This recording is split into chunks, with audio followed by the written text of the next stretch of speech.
What is up, guys? Man, listen, I appreciate y'all tuning in.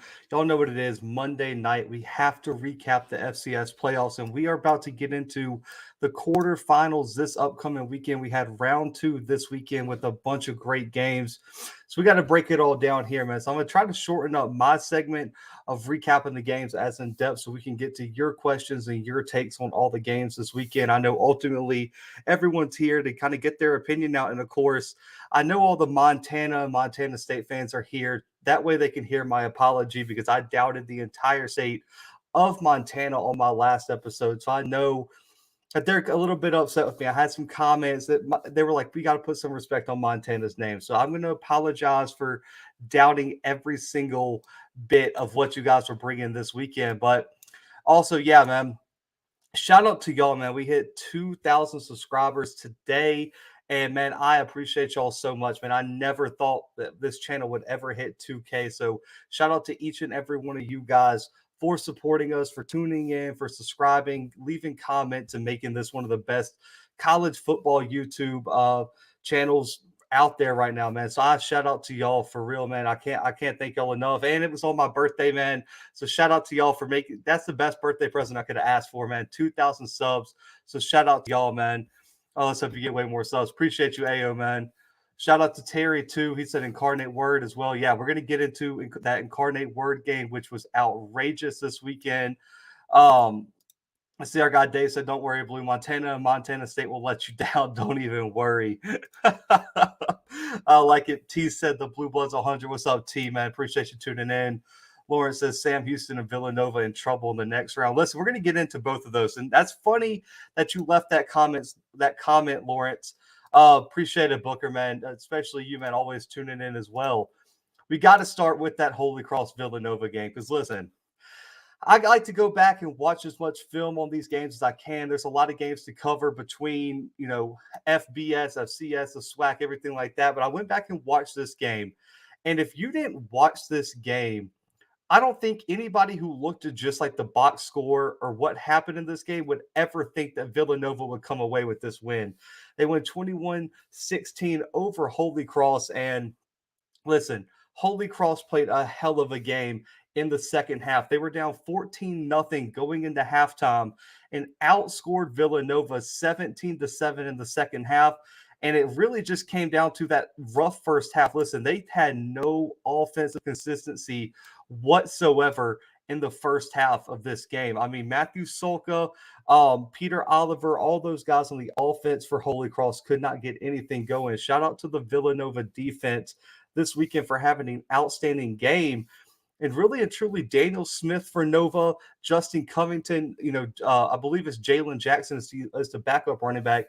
None of those guys had big games this weekend. You look at Villanova, they probably played, arguably, guys, their worst game of the season and still found a way to come away with a win against Holy Cross. They are going to have to play better next week as they get into the next round because this performance this weekend is not going to get them very far in the playoffs. They played very sloppy in the second half on both sides of the football, and that offense really just put together two good drives, and that really saved them this weekend over Holy Cross. But listen, Villanova still found a way to win. You've got to give them a little bit of credit.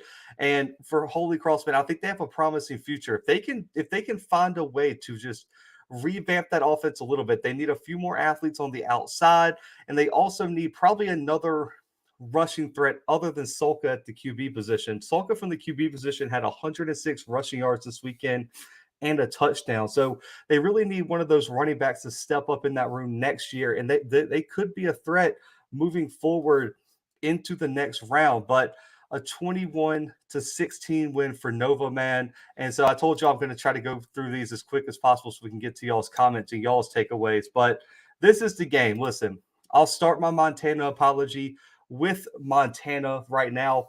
I apologize for underestimating you guys. I picked against you, and Montana had a dominant performance this weekend. 57-41 win over Eric Berrier in Eastern Washington this weekend. And I know I put that poll up. I haven't checked it since I went live, but when I was looking at it earlier, Montana was winning the most impressive performance of the weekend.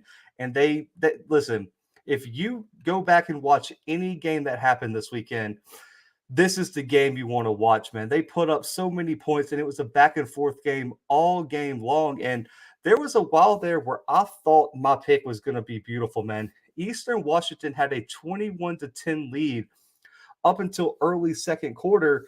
And then going into halftime, they still had the lead 21-20. So I was looking good. I was like, okay, Eric Berry and this offense has to lead. There's no way they're going to lose it.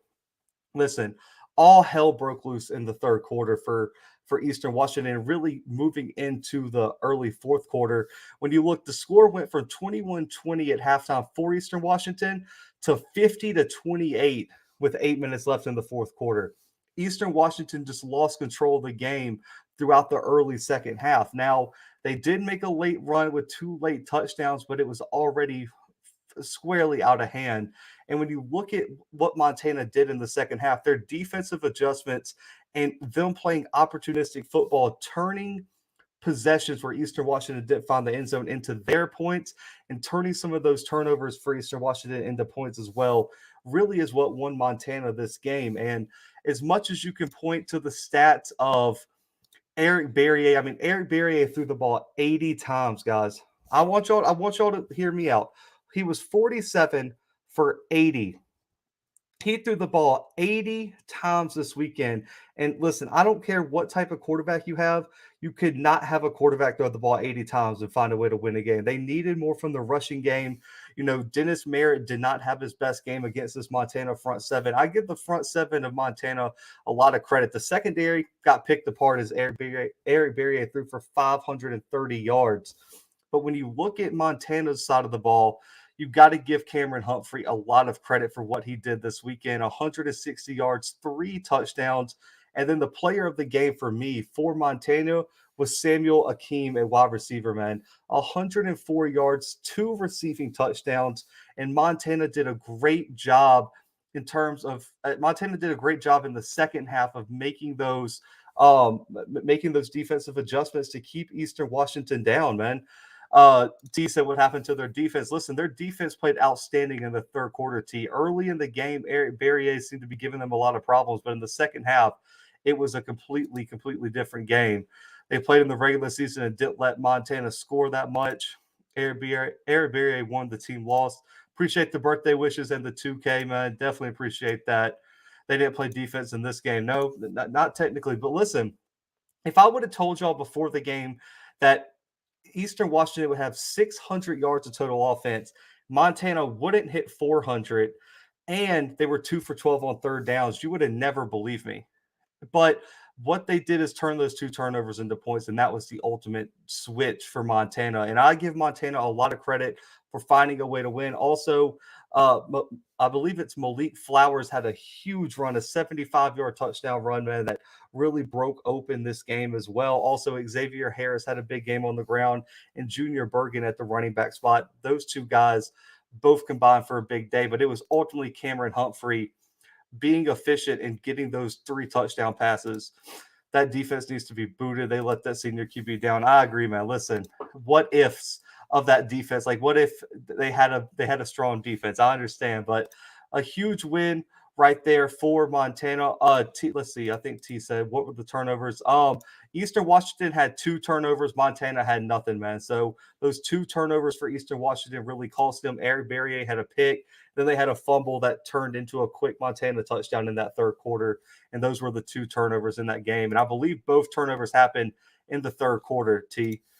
Now, the other game, man, is Kennesaw State, East Tennessee State. This was another game that I lost this week, man. Listen, I lost 3 games the first round, 3 games this round.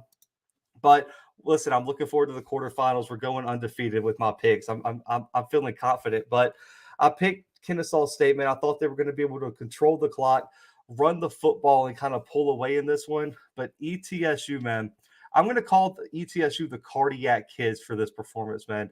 I thought they were dead to right coming down the stretch of this game. You look, when Kennesaw State, I'm going to be honest, I was watching this game and I turned it off.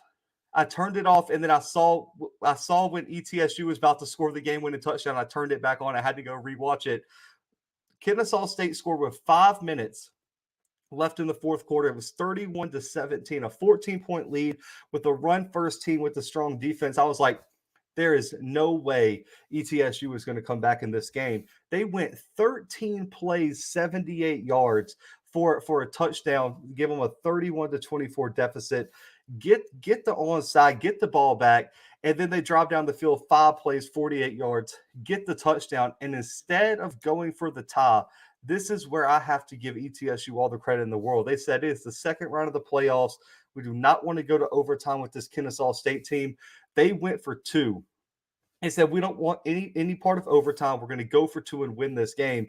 They get the 2-point conversion and win off a 2-point conversion late in the fourth quarter. I believe there was like 30 seconds left or something like that in the game where they score and they escape Kennesaw State with a big win. And listen, I give Tyler Riddell, the quarterback for ETSU, a lot of credit. And down the stretch, man, this kid was a playmaker. He made every throw down the stretch that ETSU needed to have made to win this football game. 238, 3 touchdowns, only 1 turnover. And also Quay Holmes at the running back spot had a solid day as well. And Quay Holmes from the running back spot, 87 yards rushing, a touchdown, and also was the leading receiver with 7 catches, 95 yards, and 2 touchdowns.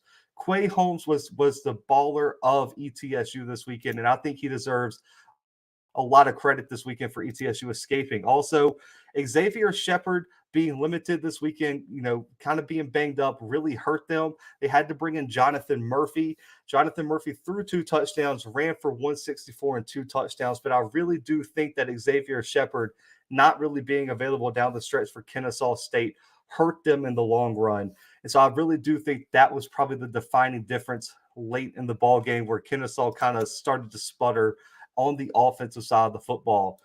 Lawrence said Kennesaw State blew this one. I agree with that one. That was a game ETSU won with a 5'8" quarterback. Kennesaw State's O-line was beating on ETSU's defense. Man, Kennesaw State's offensive line is something to behold if you haven't watched the Kennesaw State game. They are impressive, to say the least. The onside kick is what made Kennesaw lose. I agree. If they don't get that onside kick, the game was over at that point. I'm happy Kennesaw State lost. I'm riding with ETSU, honestly. The ETSU offense can score. Defense can hold it. It's going to come down to QB play and play calling. Lawrence, I'm going to be honest. If Tyler Riddell has that type of game that he had this weekend, I absolutely agree with you that ETSU can make a run this year. So I think this next round, they're going to get tested, man. Let's just be honest. You're going into a North Dakota State game in the Fargo Dome. We're going to find out exactly how good that offense is. It's going to be, I think it's a very, very tough matchup for ETSU, but we'll talk about that in just a minute. Let's see. Kennesaw has a second string quarterback and it ran all over ETSU. Special teams and defense let them down. I agree, man. And listen, I really would like to see what would have happened if they would have had their guy Xavier in there. I think, having a second string quarterback affected them down the stretch. FCS football is life. Them Jackrabbits came through for you, even though they almost pulled out the end, didn't cover the points. Listen, FCS football, I'm going to talk about that. I lost a little bit of money. I had them covering the spread. They let me down in one of my bets, man. So we'll get to that in a second. ETSU is going to upset them. Man, that'll be a huge upset, Sean, a huge upset. But listen, FAMU fans, if you're still in here, if you're a SWAC fan in here, listen, James Madison got revenge for you. James Madison was playing for the SWAC this weekend and absolutely dominated Southeastern Louisiana. And listen, you can go watch the first quarter. It was like 14-10 coming out of the first quarter. James Madison just absolutely dominated this game from the second quarter on. I mean, I'm talking about no breathing room whatsoever for Southeastern Louisiana after that first quarter expired. There was they beat them down in the second, third quarter. It was impressive. Let me just say that. I thought James Madison was one of the more impressive teams this week.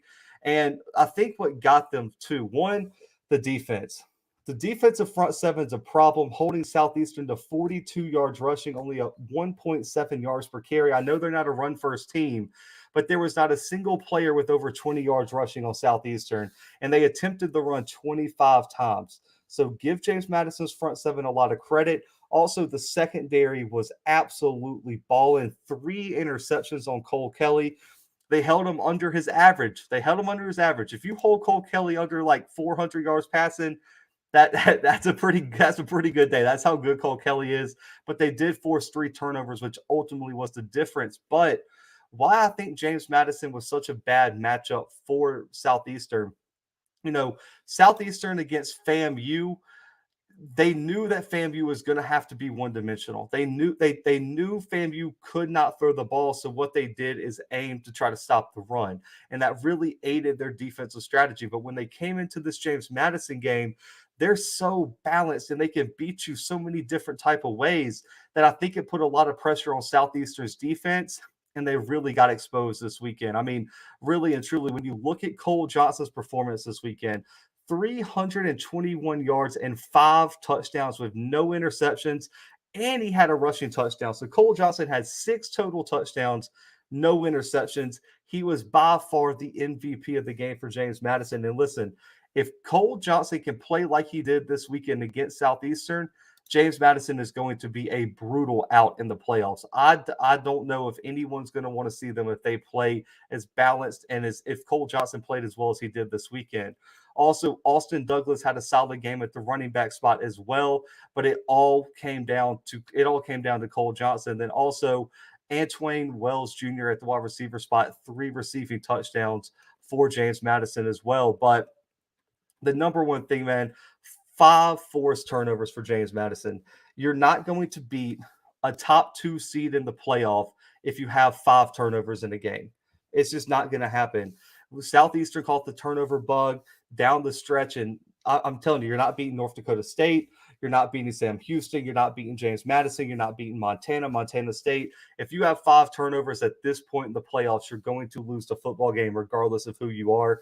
And 5 turnovers against James Madison when they only had 1 and Cole Johnson was playing like he was, I didn't see how they were going to pull it out. And I agree with this comment right here by our guy Sean. He said it was just a bad matchup for Southeastern. I don't think Southeastern wanted to see that type of defense from or that type of defense or balance from a James Madison team. He said that was a slashing. These O-lines are different. The O-line and D-line are not ready. They played multiple coverages, changed coverage ups during the snap. Yeah, they were doing everything they could to try to confuse Cole Kelly, and that's what you have to do. You have to make him think. If you just sit back there and let him be a point guard and just dink and dunk and distribute everywhere, you're going to get beat every time. And James Madison did a great job of disguising their coverages and running a solid defense. JMU's left guard is a walk-on. JMU played discipline. Urban said, FAMU fans just watching from the bushes. I feel you, Urban. I feel you. JMU is a juggernaut altogether. JMU's defense was legit. Yeah, this weekend was a great matchup for James Madison. Now, arguably the game of the week right here. I told you guys on the preview that I thought Incarnate Word was going to give Sam Houston a lot of problems due to the fact that I didn't think Sam Houston saw a team that was as good, that was as consistent on the offensive side of the ball as Incarnate Word was. Cameron Ward was an absolute monster this weekend at the quarterback spot. 481 passing yards, 5 touchdowns, and this came down to just who almost had the ball last. And Eric Schmid ran in for the touchdown with 2 minutes left on the clock, and that got Sam Houston the win. But this was back and forth all game long, and really and truly, there was a time there where I thought Incarnate Word was really going to get run out of the building. Listen, guys, this was 31-14 with 1 minute left in the second quarter. 31-14 down to the defending national champs at their house on the road.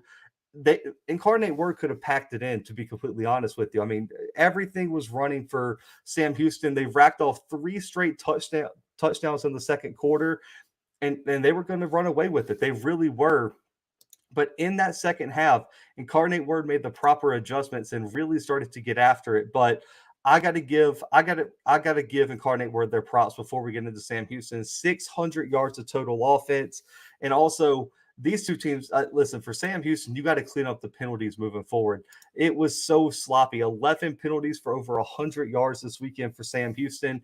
You got to play more. You got to play more disciplined football going into the next round. But for Sam Houston, it was the rushing game that won them this game. I mean, 346 rushing yards for Sam Houston, 5 rushing touchdowns. They really took the pressure off of Smith in the passing game. Ezard had a solid game as always, 60 yards and a touchdown. But Jefferson, Smith, and Smith honestly had a giant game, especially Jefferson, 166 yards rushing, 2 touchdowns.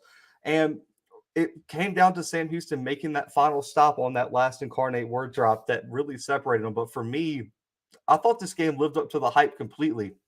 I thought it was going to be a high scoring game, and they absolutely lived up to all the hype. And if Incarnate Word had any semblance of a defense, I'll just say that any semblance of a defense, they honestly probably would have pulled this out, but they just could not stop Sam Houston down the stretch. And that really speaks to Sam Houston being tested. The only time we've seen Sam Houston tested all year was the game, I believe Eric Smith was injured, where they faced Stephen F. Alston. That's the only game that we've seen them really tested. And they showed this weekend that they can win those close games. They can win a shootout, and they can get through the playoffs even if they're challenged by a team with a dynamic quarterback like a Cameron Ward. So I thought we learned a lot about Sam Houston this weekend, especially with all the questions regarding their schedule coming into the playoffs. At least, let's see. Word was legit from Sean. Incarnate Word QB is good, real good. Cameron Ward play like this next year is going to get drafted. Listen, if there's a early favorite right now for the Walter Payton Award next year, it has to be Cameron Ward. I mean, really and truly, I know we'll see who transfers in and things like that, but just an early favorite for me. If Cameron Ward comes back, he's got to be a favorite for the Walter Payton Award, especially with Barriere and Kelly moving on to the NFL draft. Right now, Cameron Ward looks like arguably the best quarterback in the FCS coming into next season. Leon said, I don't think Sam Houston is getting past the next round with how they played. Don't know if they were rusty from the bye week, but they almost crapped that game away. Yeah, Leon, they're going to have to play a lot better next weekend.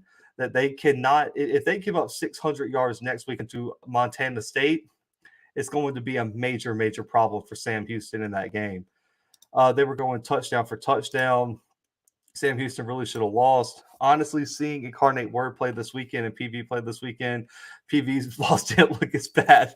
Listen, I'm telling y'all, everyone was saying that Incarnate Word game. No one's heard of Incarnate Word. They're this or that. Listen, Incarnate Word is something serious. That team is no slouch. And if I'm not mistaken, did their coach win Coach of the Year this year? Comment below. I'm pretty sure it came out right when I went live. Their coach won one of the Coach of the Year awards in one of the FCS groups I saw. I just didn't see which Coach of the Year award it was. Sam Houston secondary is weak. I agree with that one. Sam Houston State can't play away against NDSU if they make it to the championship game. Ezard is Steve Smith 2.0. Eric Smith is clutch. Listen, Ezard is a proper wide receiver, Leon. He's going to be a matchup nightmare for everybody they play. And I agree, Eric Smith may play after play down the stretch for Sam Houston to win this game. Let's see. Ezard played 3 years at Howard, then transferred. Yeah, Howard probably kicking themselves that they lost him in terms of the transfer portal, man. That was a big loss for them. But we got to get to North Dakota State's we're not going to spend too much time on this game because they absolutely dominated Southern Illinois. I mean, it wasn't even really a game, to be completely honest with you. North Dakota State 38-7. I know my guy Dave's probably still in here watching. He's my North Dakota State guy. What can I say? I mean, they won 38-7, and they had 88 yards passing and an interception. I'm gonna say it one more time. They won 38-7 and had 88 yards passing and a pick. That's it. And they still found a way to win by 31 points. That is a problem that is a whole problem if they can beat teams like this moving forward with that. And Cam Miller's going to have to play better. Let's just be honest in the next round. But to get through this round with him playing 9 for 14, 88 yards and a touchdown, mind blown. But for North Dakota State's rushing attack, man, 389 rushing yards, 5 touchdowns. that is just listen. South Dakota State the first round of the playoffs did it huge, but man, North Dakota State as well this weekend just put it on this Southern Illinois defense. Williams had 112 yards and 2 touchdowns. Quincy Patterson had 84 yards and a touchdown. Johnson 72 yards. Cam Miller 2 rushing touchdowns with over 61 yards. Boosie's 45 rushing yards. I mean, they had multiple guys that put up almost 50 yards rushing. I mean, this team has such depth at the running back spot. And for both quarterbacks, I'm talking about Miller and Patterson, to be able to be as athletic and dynamic as they are, it's going to be an issue for, I think, for a lot of teams that match up with them. And you cannot allow North Dakota State to run the football down your throat and for them not to have to put the ball in the air. And this goes back to just, let's see. Yeah, big boy football. And this is the definition of big boy football. You run for 400 rushing yards just about, and you control the clock for almost 40 minutes of possession time. They had the ball for damn near 38 minutes of this game. To put that in, I mean, that is impressive and dominant and just imposing your will on the defense, man. I mean, that's a problem. If anybody who plays North Dakota State, if you allow them to control the football like that, their defense is too good for them to be that well rested. If you don't get North Dakota's defense on the field at least 30 minutes, you're not going to have a chance, man. They only were on the field for 22 minutes of game time. That's not going to work. And I also want to give a big shout out to North Dakota State's defense. That's another baller of this game. 2 for 13, third down for Southern Illinois, less than 285 yards allowed, less than 2.3 yards per carry, and they just dominated the game. I mean, really and truly, that's what it comes down to, is they dominated the game. Baker didn't have a bad game for Southern Illinois, 22 of 32, 220 yards and a touchdown, but they got no help on the ground. And ultimately, you have to be balanced against the North Dakota State defense. They kind of remind me of James Madison's defense, where if you're one-dimensional, they are going to absolutely beat you down, and they are too good for you to be one-dimensional. You're going to have to try to find a way to run the football. And like a lot of these comments are saying, listen, you're going to have to win the line of scrimmage. Their D-line and O-line are stout, man, but you're going to have to find a way not to get dominated up front, and that's going to be one of the keys to beating North Dakota State moving forward. But this weekend, Southern Illinois had no answer, man. North Dakota State runs it down their throat for a 38-7 win. Let's get to some of these comments. Let's see, if you look at Sam Houston State's MO the past decade, they'll beat teams by high double-digit numbers, but then in the playoffs will fall apart. I'm not shocked Incarnate almost beat them.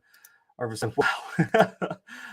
Let's see, power run game. They play big boy football. As long as they don't see South Dakota State, that's probably true, man. South Dakota State and North Dakota State, that would be one hell of a game, man. If they can find a way to the championship game. I appreciate you covering the FCS playoffs. The option is tough for any team, but we pulled it out. NDSU better not sleep. Our team is resilient. Go Bucks. Great channel, man. I appreciate you, man. Thank you for the support. That O-line is legit, man. Booker Wilson, championship teams find a way to win games. We got everyone's best shot and still won. We could have beat Southeastern and FAMU. Could have too with better coaching decisions. North Dakota State, South Dakota State, Kennesaw, JMU, O-lines are monsters. They have punished and all have O-linemen that are probably going to get drafted. I'm pretty sure the last article I read, I don't remember his name, one of the North Dakota State offensive linemen, I believe it's the offensive tackle, was, I think, rated the highest graded FCS prospect in terms of the NFL draft, if I'm not mistaken. I don't remember his name. Maybe Dave can tell me, but it's one of the offensive linemen for North Dakota State. Was the top-rated FCS draft prospect. I saw one scout or something say that he was as high as maybe an early second-round pick. So I think that North Dakota State offensive lineman, for some reason I'm blanking on his name, is one of the high. Yeah, he got invited to the Shrine Bowl. I know. Yeah, I knew that. But let's get to the next game, man. We'll come back to that. UT Martin traveling to Montana State. Listen, this finishes my apology tour for the Montanas. All you Montana State fans, I apologize for doubting you. I overthought the quarterback transfer. I apologize for doubting you in this big moment, and I will try not to let it happen again, Montana State fans. In the whole state of Montana, I apologize for not believing in you guys. And listen, I need one of y'all to send me like a Montana shirt just to rep the whole state, and I will rep it on the show for you guys. But man, listen, Montana State, same thing with this North Dakota State game, absolutely dominant against UT Martin. And the reason the quarterback didn't matter, guys, is because Malo only 8 for 20 for 51 yards. That's all they passed for. It's another team that's just going to run it down your throat, man. 387 rushing yards on 60 attempts. Now, you guys, listen, you guys know I'm an analytic guy, I'm a stat guy. They ran the ball 60 times on them for almost 400 yards, and they had zero answer. And as a former offensive lineman, it was so impressive to watch. They absolutely dominated the line of scrimmage, man. I mean, UT Martin's front seven, zero answer for that Montana State rushing game. And the new quarterback I believe it's Malo, 23 carries, 180 yards, and 2 touchdowns, had to step into the quarterback role after an unexpected transfer, took out their original starter, and he goes and runs for almost 200 yards on the ground, man. That is a whole problem moving forward. And then also Afonso, 176 yards and a touchdown. It was Malo and Afonso, and that was it, man. That was the entire offense right there. And UT Martin has zero answer for it. And I also want to give a huge shout out. The MVP of the game, as much as those guys put up stats, you've got to give a lot of respect to Montana State's defense. In the second round of the playoffs, guys, this UT Martin team was 10-2 coming into this weekend. They held them to 11 first downs, 178 total yards, and forced a big turnover with one of the interceptions. They held them to under 180 yards in the second round of the playoffs. This is a team that was so competitive coming out of their conference, only lost 2 games all season long, and Montana State made them look like they did not even belong on the field with them. And another example of they only had 23 minutes of possession time. You have to get on the field more against a team that runs first. Early going into halftime, it was 17-10, and Montana State coming out of halftime outscored them 20-0 this weekend. They didn't do anything well this weekend. They had zero answer for anything that Montana State was giving them in the second half. And so I'm going to give Montana State a huge amount of credit for the defensive adjustments that they made coming out of halftime, because holding any team in the second round to under 180 yards is impressive. And I give them a whole tip of the hat for that one, man. Let's catch up on these. Montana State defense and their linebacker that used to be a QB. Yeah, they're a problem, man. They are a problem. And listen, Montana State, if Sam Houston does not stop the run, there's no way Sam Houston State is going to escape the Montana State game. I don't care how good Eric Schmidt is. I don't care how good Ezra is. If they allow Montana State to run the football, it's going to be a problem next week. Let's see. Wayne Stanley said Cordell Volson, NDSU tackle. Yeah, man. Let's see. A 55. Let's see. The Bison O line was 55 pounds a man bigger than ETSU's D line. Man, the average weight was. Oh my goodness, man. Yeah, I forgot my guy Sean was a Tennessee fan this weekend, man. He said this was heartbreaking. Walter, man, I appreciate your donation, man. Thank you so much. I appreciate it. And you're a member, man. Definitely appreciate you. UT Martin clearly didn't play well. Go Cats, go. Let's see. The offensive line that you said could go early in the draft, I think, is from the other North Dakota school, but not NDSU. NDSU will have 4 or 5 projected draft picks. They always do, man. They always do. I'm interested to see who comes out of the draft for the FCS. Listen, once we get to draft time, I'm going to do a lot of FCS draft coverage because I don't feel like there's a lot of other channels that know enough about these players to really speak on their talents. So as we get closer to draft time, there will be film breakdowns. There will be positional rankings just for the FCS because I feel like no one out there really does that well for the draft. They always focus on Power 5, which we'll do on this channel too, but we're going to cover a lot of FCS draft prospects as well here on this channel. Let's see. FAMU can't hang with the FCS playoff teams because the team they play in conference is weak, which hurts them. Too busy investing in band and the athletic department. Walter, UT Martin played well. Weather was impossible to do more than run the ball. 30-mile-an-hour winds. God, off. Listen, Walter, I don't know how. I don't know how. Listen, I'll pass. Listen, it was 25 degrees in Kansas today, and I thought I was going to die taking my dog to the dog park. So I'll pass on that Montana weather. But listen, I still want to come up for a game for both Montana and Montana State. So I'm going to make that trip eventually, but I might have to go to an early season game. I don't know about going in the middle of December.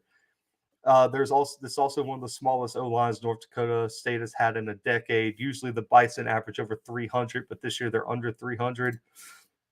FAMU could have had Deion Urban, Nick Saban, they still would have lost. NDSU is the one with the O line, man. I like it. I like y'all's comments, man. Keep them coming. One last game, and then listen, I'll spend. I have at least 30 minutes to an hour to answer any and all questions, man. So keep them coming. Got one last game though. It's the other Dakota school, South Dakota State, and listen, they jumped out to a huge lead. It was 24-3 going into halftime, and I turned this game off because I went to watch one of the other games that was on, and I checked my phone, and this game was like 24-19 late in the game, and I was like, what happened to the lead that was built? It really looked like South Dakota State took their foot off the gas pedal in this one. It looks like that once they built that lead, they really just seemed to lose track of their focus on the game. And I mean, they jumped out to a giant lead, scoring really quickly. And once they built that lead, it seems like they couldn't keep their foot on the gas pedal, man. 24-0 in the first half. So that's really what happened here in this weekend. But it was another good performance by their run game. And what else can I say about it? 205 yards rushing. This time, Davis led the way with 108 rushing yards, 2 touchdowns. Pierre Strong had a rushing touchdown as well, only 73 yards rushing. What's going to make South Dakota State very dangerous, though, is the fact that they can trust 2 or 3 different guys to take over that run game on any given weekend. So you have to scheme for multiple different skill sets with South Dakota State. And on top of that, even though Chris Oladunk is not putting up great statistical games, he's still playing well enough where he's not turning the football over, where he's being pretty efficient, where he's being accurate. And that's personally going to give a lot of teams problem because they can't really speed him up due to the fact that he is so experienced and he's ready for this moment, man. I mean, he's been at schools all over the country, and I think his experience is going to play a factor once we get later in the playoffs. But for Sac State, man, it came down to turnovers, man. 2 big interceptions by Dunaway at quarterback, and the run game really and truly wasn't as efficient as it usually is. Only 105 yards rushing, 0 rushing touchdowns. They put in O'Hara at quarterback late in the game, 4 for 5 with the touchdown. But it really came down to those 2 interceptions, giving South Dakota State a lot of momentum. But this game really and truly wasn't as close as the score indicates. South Dakota State played extremely, extremely conservative in the second half against Sac State.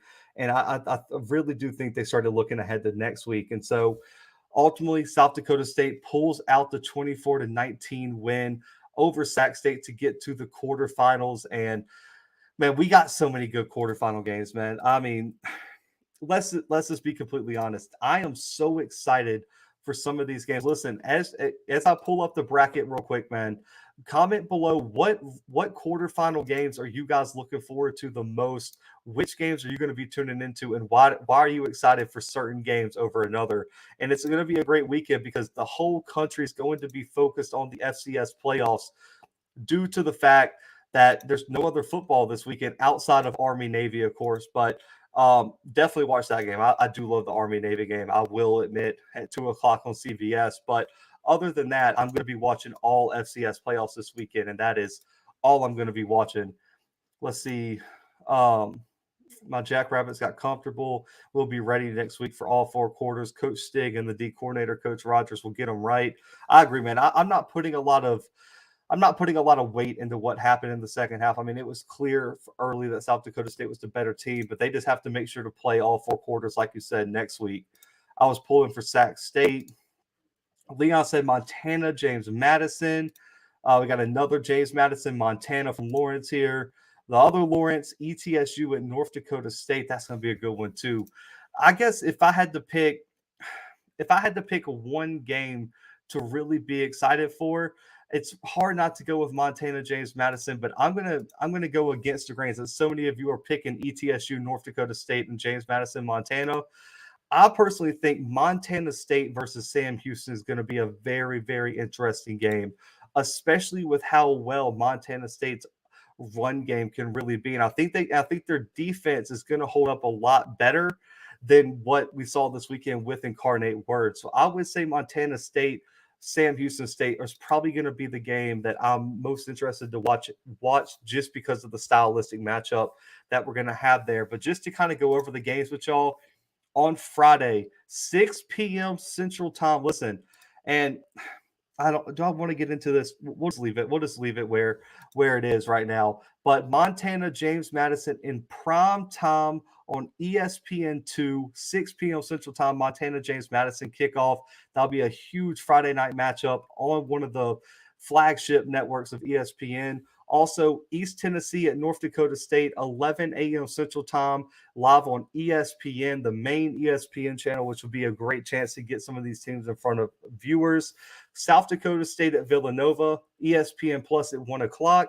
And then 7:30 p.m. Central Time, Montana State at Sam Houston, ESPN Plus on Saturday night, man. So those will be the quarterfinal matchups this weekend. And I'm excited for all of them. But I do like, and this is a whole another conversation. I know a lot of the SWAC fans have it. I do like that they're putting some of the games on ESPN, ESPN2. I wish all of them would be on it, but I understand that's not always possible due to other scheduling issues like the NBA, college basketball, and things like that. But I am glad that two of the games, and especially two of the games that they put on, which were two of the most voted games in our chat, are on ESPN2 and ESPN, and one's in prime time on a Friday night where I think it'll do really nice numbers, especially with the name brand of James Madison. And a lot of people tuned in because they want to see what James Madison is bringing to the FBS level as they're getting ready to move up. So this is kind of one of their, I believe they're not leaving this season, but next season, but one of their last hurrahs in the FCS playoffs. So I'm very interested to see how that plays out. Leon, this comment is so uncalled for, man. You didn't have to listen. They run the triple option attack. They have to cut the D ends. They got to cut some of those D tackles. He said Army Navy is 4 quarters of uncalled cut blocks. Jesus, man. Listen, you are too much. That's so uncalled for, Leon. But you're right. There are a lot of cut blocks in that game. T said, I want to see JMU and the Dakota schools. Their offensive lines are monsters. All of them are good games. Silent 04 said South Dakota State's run game versus Nova's defense. Yeah, I mean, listen, Nova's defense played really well early in that game, but I really do want to see if they can play a full four quarters of football. And I'm not going to break these games down in depth today, guys.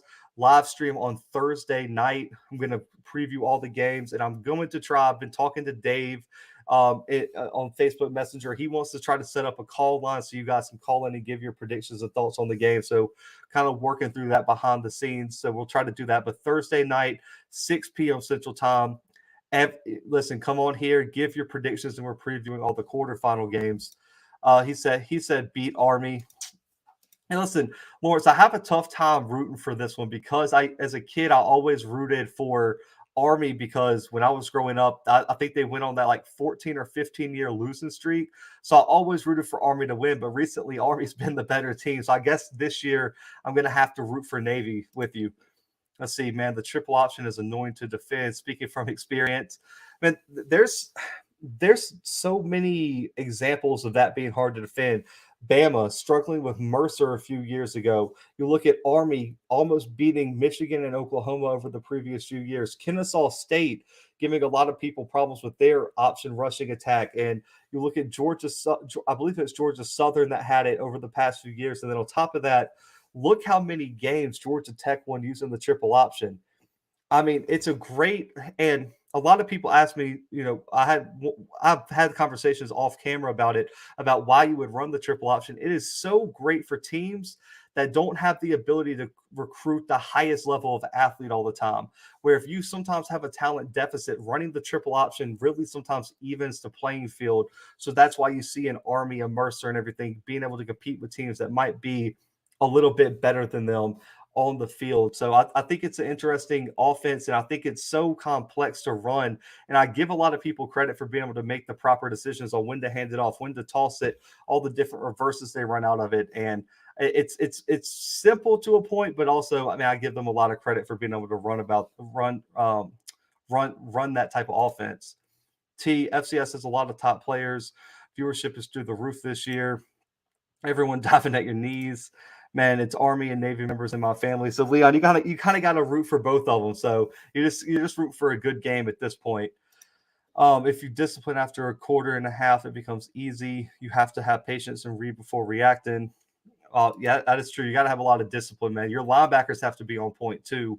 Lawrence said, I'm a Navy vet, so I'm going with the midshipman. Appreciate you for your service, Lawrence, man. Definitely appreciate that. But so, guys, the last question here, as you know, we kind of break let's see, triple option with the QB that can throw is hard to beat. Kennesaw State's QBs can throw.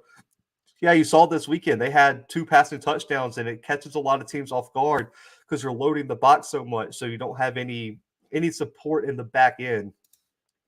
Silence 04 said JMU versus Montana should be a good defensive battle.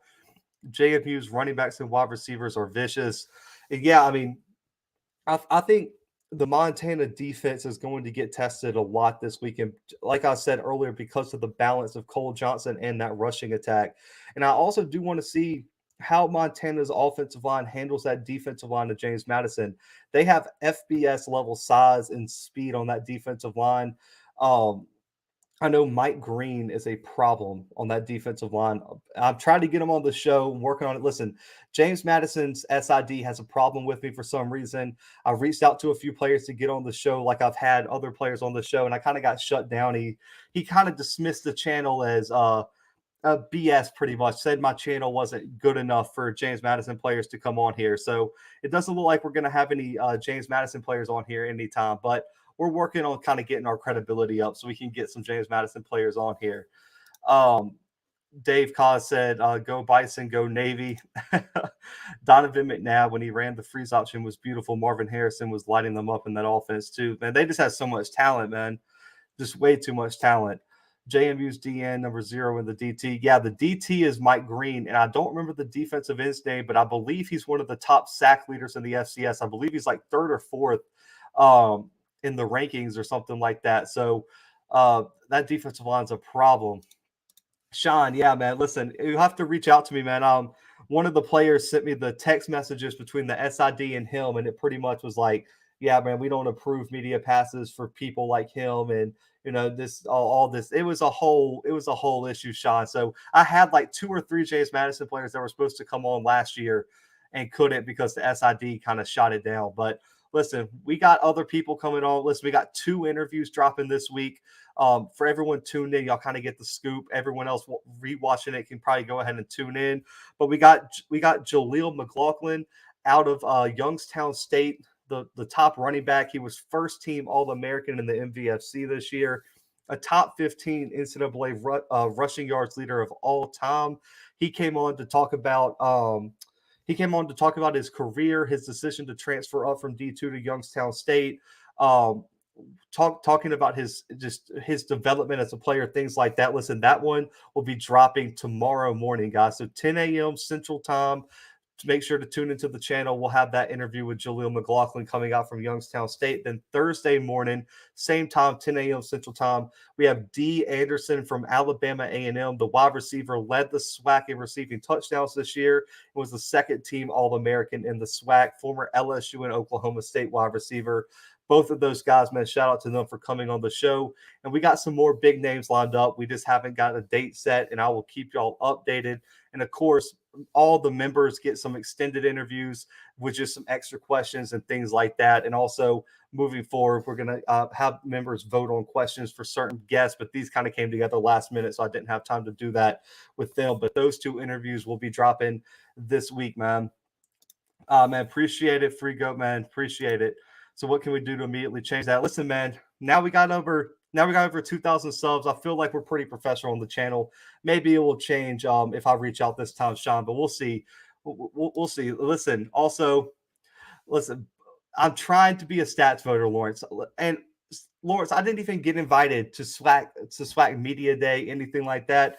So anybody with any connections, man, I will go to media days. I will go to games, work the sidelines, get videos up for y'all, get exclusive interviews, man. I'll put in the work for y'all. So if y'all got connections, get me on the voting panel. I definitely think I should be a stats voter, Lawrence, and I definitely want to start voting for the playoffs. I feel like I got enough knowledge for that. So slowly but surely, Lawrence, listen, this all came together. I mean, I can't thank y'all enough, man, for real, for how big this channel's gotten. I mean, in January, man, we didn't have any viewers, and now we're sitting here with all of y'all in here watching me talk football, man. So I definitely appreciate y'all. We got to start somewhere.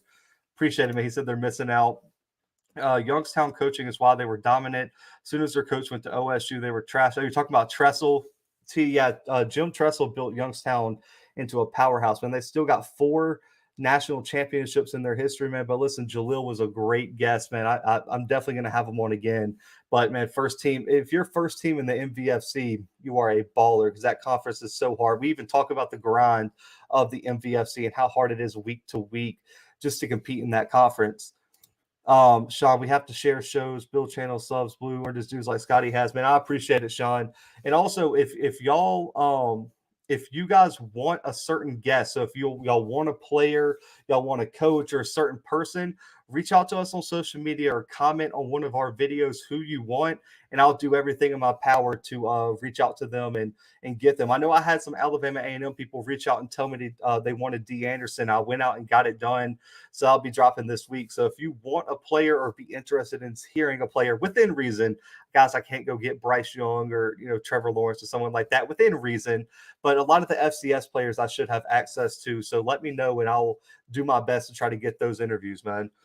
I think I found your channel from the EWU quarterback interview. Listen, man, the fact I remember when I interviewed Eric Barrier, he came on and I was just like starstruck. That was like one of the interviews where I was just like I told him before the interview, man. I was like, when you messaged me back, I like got like a fanboyish. I was like, man, he did Eric Barrier just follow me back and message me back to come on the show, man. So yeah, I appreciate you tuning in, Leon, and subscribing and everything like that. Appreciate you, Sean, man. Thank you for becoming a member, man. I definitely appreciate that. And yeah, members, you'll get the extended interviews this week. They'll probably be 5-10 minutes longer. And get more questions. But as I get more guests, I'm going to let y'all submit y'all's questions and vote on topics and things like that for shows. So stay tuned for that. Appreciate you, Lawrence, man. You guys are the man for sure. But guys, as we kind of come down to the end of this the one question I have to ask is, who is your Walter Payton Award winner for the year? I know that we're coming down to the hour, but I want y'all to comment. Who do y'all think should win the Walter Payton Award as we get closer to the voting? Should it be Eric Barrier? Should it be Cole Kelly? Or do you think that someone else could be a dark horse for it? Comment below. We'll do these last 6 minutes and we'll jump out of here. But who do you think should win the Walter Payton Award this year and why? Because I've seen a lot of debates about whether it should be Cole Kelly, whether it should be Eric Barrier. And then I've even seen some people comment a Cameron Ward or someone like that could sneak in there. Yeah, there's one of the names.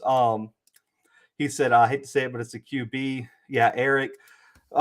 Pierre Strong is a great listen. I'm pretty sure if I'm not mistaken, Pierre Strong finished 3rd last year, right? 3rd or 4th. I know he finished top 5 out of South Dakota State, man. He is a problem. Listen, he is a problem at running back, man. So I like that one.